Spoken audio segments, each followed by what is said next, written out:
Good evening, ladies and gentlemen, and welcome to the 7 o'clock main news. In tonight's headlines, His Highness the Emir receives the visiting Lebanese Prime Minister and his accompanying delegation on the occasion of his official visit to the country. The National Assembly Speaker reiterates the importance of boosting national unity to cope with the impact of the ongoing regional instability. Gunmen fighting Iraqi forces seize additional towns west of Baghdad, and the US warns leaders of a sectarian civil war. And US Secretary of State John Kerry arrives for talks in Egypt today as Washington quietly releases $572 million in military aid. His Highness the Emir Sheikh Sabah Al Ahmed Al Jaber Al Sabah received this morning at Sif Palace His Highness the Crown Prince Sheikh Nawaf Al Ahmed Al Jaber Al Sabah.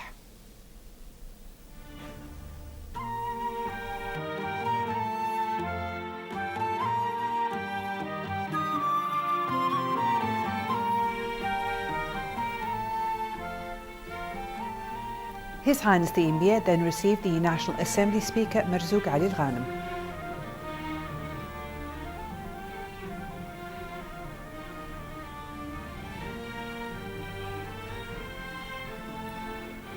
His Highness the Emir also received His Highness Sheikh Jaber Al Mbarak Al Hamad Al Sabah, the Prime Minister.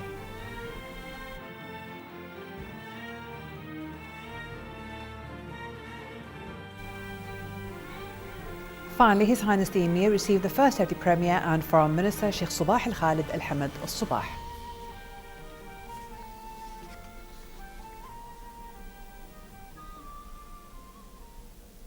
His Highness the Emir Sheikh Sabah Al Ahmed Al Jaber Al Sabah received this morning at Sif Palace in the presence of His Highness the Crown Prince Sheikh Nawaf Al Ahmed Al Jaber Al Sabah and His Highness Sheikh Jaber Al Mbarak Al Hamad Al Sabah, the Prime Minister, the visiting Lebanese Prime Minister Tamam Sa'ib Islam and his accompanying delegation on the occasion of his official visit to the country.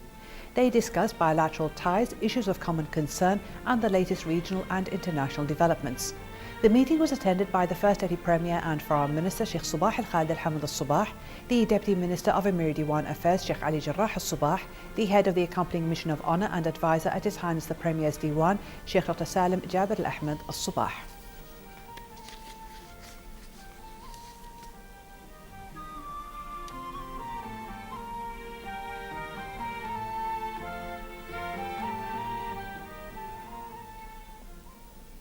His Highness the Crown Prince Sheikh Nawaf Al Ahmed Al Jaber Al Sabah received this morning at his Sif Palace Diwan the National Assembly Speaker Marzouk Ali Al Ghanem.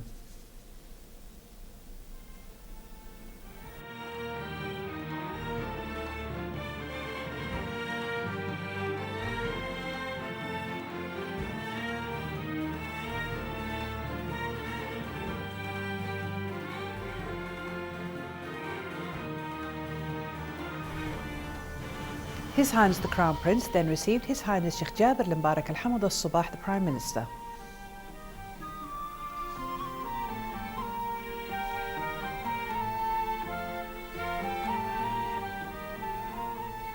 His Highness the Crown Prince later received the First Deputy Premier and Foreign Minister Sheikh Sabah Al Khalid Al Hamad Al Sabah.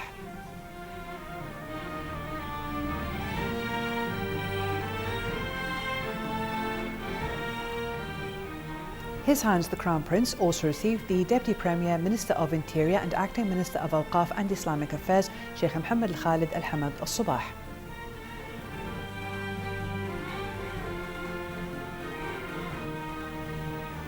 His Highness the Crown Prince then received the Deputy Premier and Minister of Defence Sheikh Khalid Al Jarrah Al Sabah.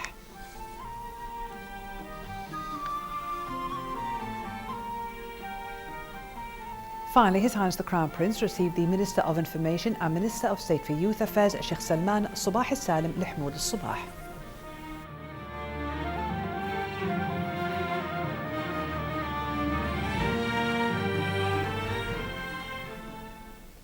National Assembly Speaker Marzouk Ali Al Ghanem received today at his office the visiting Lebanese Prime Minister Tamam Sa'ib Islam and his accompanying delegation on the occasion of his official visit to the country. The National Assembly said in a statement both sides discussed the latest developments in Lebanon and the region, especially in Syria and Iraq. The meeting was attended by the Deputy Speaker of the National Assembly, Mbarak ibn al-Khrenij, the Parliament Secretary Yaqub al-Sani, Head of the Kuwaiti Lebanese Friendship Committee MP Hamad Saif al-Harshani, MP Abdullah Tamimi, Head of the Accompanying Mission of Honour Sheikh Dr. Salim Jabir al-Ahmed al-Subah, Kuwait's Ambassador to Lebanon Abdul Al al-Qina'i, Lebanon's Ambassador to Kuwait Dr. Khidr Halawi, and the Parliament Secretary General Alam al-Kandari.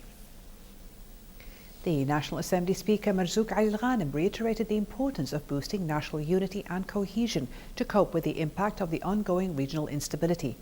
Al-Ghanem said in a press statement that Kuwaiti people have always rejected all forms of religious, class and factional divisions, thus becoming stronger in the face of any regional turbulences, affirming that Kuwait's leadership and people always adopt wisdom and maturity in dealing with foreign events. His Highness Sheikh Jabir Mbarak Al-Hamad Al-Subah, the Prime Minister, held official talks with the visiting Lebanese Prime Minister Tamam Saib Islam at Sif Palace today. The talks focused on means to strengthen and upgrade bilateral relations in different domains. The two premiers then discussed the stances of their countries on different regional and international issues of common concern. The meeting was attended by the First Deputy Premier and Foreign Minister Sheikh Subah Al-Khalid Al-Hamad Al-Subah, the Minister of State for Cabinet Affairs and Acting Minister of Justice Sheikh Mohammed Al-Abdullah Al-Mbarak Al-Subah, the Minister of Finance Anas Khalid Al-Saleh, the Minister of Communications and Minister of State for Municipal Affairs Isa Ahmed Al-Kandari, the Minister of Social Affairs and Labour and Minister of State for Planning and Development Affairs Hind Subih Barak Al-Subih, the Advisor at His Highness the Premier's Diwan and Head of the Accompanying Mission of Honour Sheikh Dr. Salim Jabir Al-Ahmed Al-Subah, the Under-Secretary of His Highness the Premier's Diwan Sheikh I'timad Khalid Al-Ahmed Al-Jabir Al-Subah, a number of senior officials of Kuwait Fund for Arab Economic Development and the Foreign Ministry, Kuwait's Ambassador to Lebanon Abdul Al al-Qina'i, and members of the delegation accompanying the Lebanese Premier. His Highness Sheikh Jabir Mbarak Al-Hamad Al-Subah, the Prime Minister, hosted a luncheon at Jumeirah Hotel in honour of the visiting Lebanese Prime Minister Tamam Saib Islam and his accompanying delegation.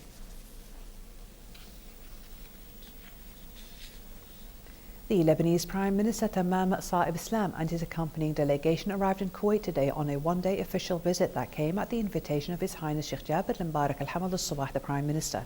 An official reception ceremony was held at Kuwait International Airport for the guest premier, where he was received by His Highness the Prime Minister, and then the national anthems of both countries were played.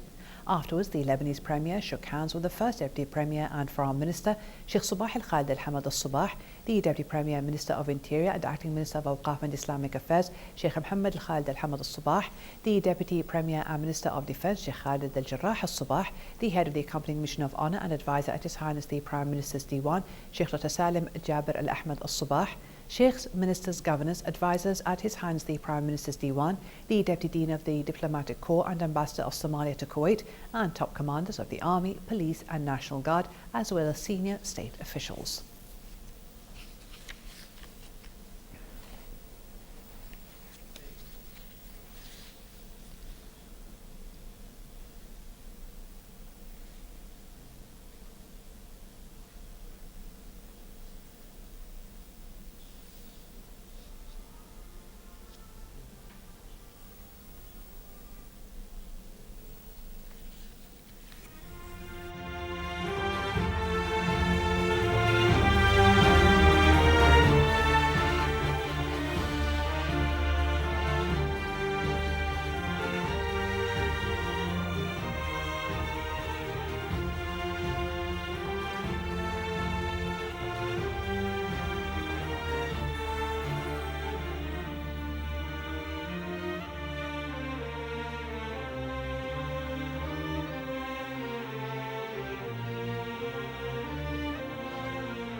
Gunmen fighting Iraqi forces seized additional town west of Baghdad today as the US pressed leaders to form a new government to halt the nation's slide towards a sectarian civil war.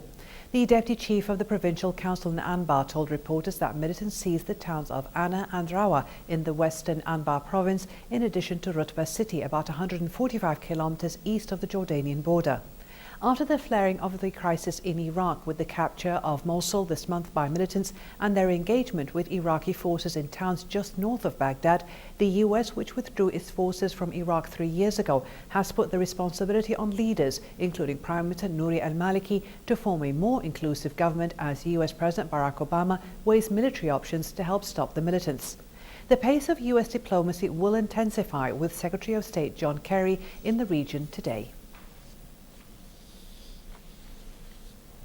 Palestinian President Mahmoud Abbas says there is no clear evidence that Hamas has kidnapped the 3 missing settlers, and the PLO Secretariat said in a statement that Israel must be punished for this offensive, which has so far killed 5 Palestinians, including 2 children, arrested over 380 people, and carried out a wide search in civilian houses and stores. More on this report by Fatma Abdul Karim from Ramallah. 2 Palestinians fell martyred this dawn after clashes broke out between Palestinian youth and Israeli forces in Al Ain refugee camp in Nablus and in Ramallah's city center. At least 11 others were injured and 38 detained during the Israeli overnight offensive on the West Bank. 36-year-old Ahmed Fahmawi from Al Ain refugee camp was shot with 4 Israeli bullets and was left bleeding till death before an ambulance was allowed to approach him hours later. While Mohammed Atallah, 31 years old, was found dead on a building rooftop in Ramallah city center after Israeli forces left the scene following violent clashes with the youth. He remained bleeding for over an hour and a half, according to witnesses. We have an only child and he was a former prisoner in Israeli jails. The Israeli escalation was described by many as a boastful show of the Israeli government aimed at weakening the image of the Palestinian Authority in the eyes of its own people, especially that its forces do not encounter the Israeli army. In fact, it's not targeting the infrastructure of Hamas, but targeting the whole Palestinian people and the Palestinian Authority, while the Palestinian official response is still weak and, in fact, making a gap between the Palestinian public opinion that is very angry because of the Israeli aggression and the position of the Palestinian Authority. President Abbas said yesterday there is no justification for the Israeli military offensive, especially since there is no clear evidence that Hamas has any relation to do with the 3 settlers claimed by Israel to be kidnapped since last Thursday night near Hebron. The PLO Secretariat said in a statement it will seek Israel's punishment by diplomatic means over its latest escalation. It's clear that this extremist government is waging a war on the Palestinian people under the pretext that the 3 Israeli settlers went missing. In fact, they went missing in areas under full Israeli control and responsibility. Palestinians are to meet the Israeli escalation with diplomatic action as the Palestinian leadership decides to go on with steps that will force the international community, they say, to step in for the protection of civilians. Fatma Abdul Karim, Kuwait TV, Ramallah, Palestine. John Kerry arrived in Egypt, the highest-ranking US official to visit since President Abdel Fattah al-Sisi came to power. The Secretary of State will meet al-Sisi to press him to install greater political freedoms and to discuss security challenges. The Egyptian president won 97% of the vote in elections last month. Last week, a new Egyptian cabinet was sworn in, led by Prime Minister Ibrahim Mahlab. Kerry also met the new Foreign Minister Sameh Shukri, a former ambassador to Washington. The trip will last only a few hours before Kerry heads to Amman, Jordan. According to a State Department official, about $575 million in suspended funds have been released over the past 10 days and will be used to pay existing defense contracts. Hundreds of Afghans protested yesterday against alleged fraud in last week's presidential runoff, part of escalating tensions over what Western officials had hoped would be a smooth transfer of power, as violence across the country killed at least 13 people. Former Foreign Minister Abdullah, who is running against Ashraf Ghani Ahmadzai, a former finance minister, has accused electoral officials and others of trying to rig the June 14th vote against him. Abdullah announced this week that he was severing ties with the Independent Election Commission and would refuse to recognise any results it releases, as the initial results are due on July 2nd. Earlier yesterday, a suicide car bombing in Kabul aimed at a senior government official killed 1 civilian and wounded 3 others, while a bomb hidden in a trash can killed 3 civilians and 1 policeman in Jalalabad in eastern Nangarhar province, in addition to violence in some other areas. The Kuwait Stock Exchange indices advanced collectively today, returning back to the green zone after pulling down for 3 consecutive sessions. The price index added 1.2% to 7,024.29 points. Market experts said the investor sentiment improved on the back of positive news about upcoming market regulation amendments. The weighted index rose 0.49% to close at 473.88 points, and the KSX 15 advanced 0.27% to close at almost 1,156 points. Trades came to 4,259 spot transactions by the end of action, worth 17.7 million Kuwaiti dinars, with some just over 164 million shares changing hands. Top gainer share was Al Madina, while the biggest loser was Flex Resorts and Real Estate. Volume top 2 were made up of Gulf Finance House and Kuwait Business Town.